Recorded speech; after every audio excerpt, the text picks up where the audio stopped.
Those that believeth in me shall be saved. What they had told me is that when they wrote the script, they had thought about Olivia, and they went over and they met with her, and the timing couldn't be better.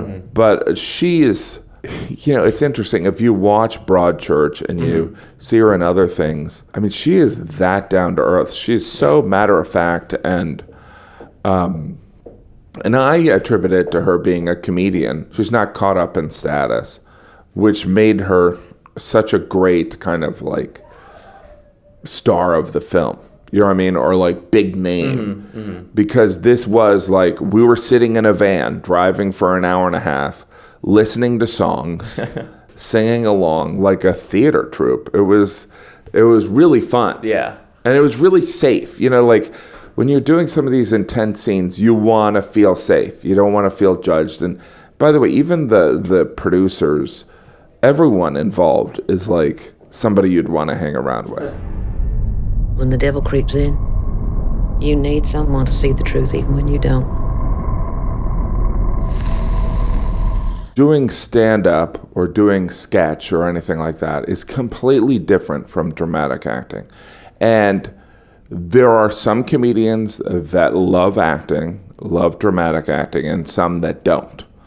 So, but the ones that do love it, the comedians that do love it, in a way, I think it makes sense because comedians are inherently kind of observational and understanding, reading a room, reading a situation. Right.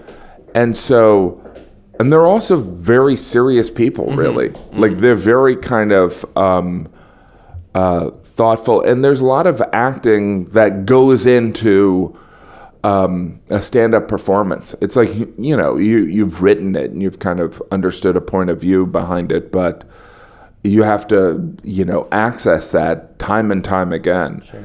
But it's weird. I wish I could kind of figure it out because I had heard someone say, like, I think maybe it was Chris Rock, it's like Adam McKay did The Big Short. Should people be that surprised that he also did Anchorman? But then again, it doesn't necessarily go the other way. Like, you don't want to see some dramatic people doing comedy movies because it's almost, I feel like comedians have a lot of voices in their head, which leads to a good dramatic kind of, we feel comfortable in it. Sure. And rather than alleviating the tension, you're sitting in it, which is fun. Yeah, that's the job for you, for a comedian. Yeah. I wanted to ask about Zeke's beard. That is your beard. You grew it out, correct? Yeah. How long did that take? Well, you know what's so weird is I was promoting my last special, Noble Ape, and I was on Andy Cohen's show. And I had this beard, and they were considering me for this role. And then they saw me with the beard, and they're like, all right, we want him. He can't touch his beard.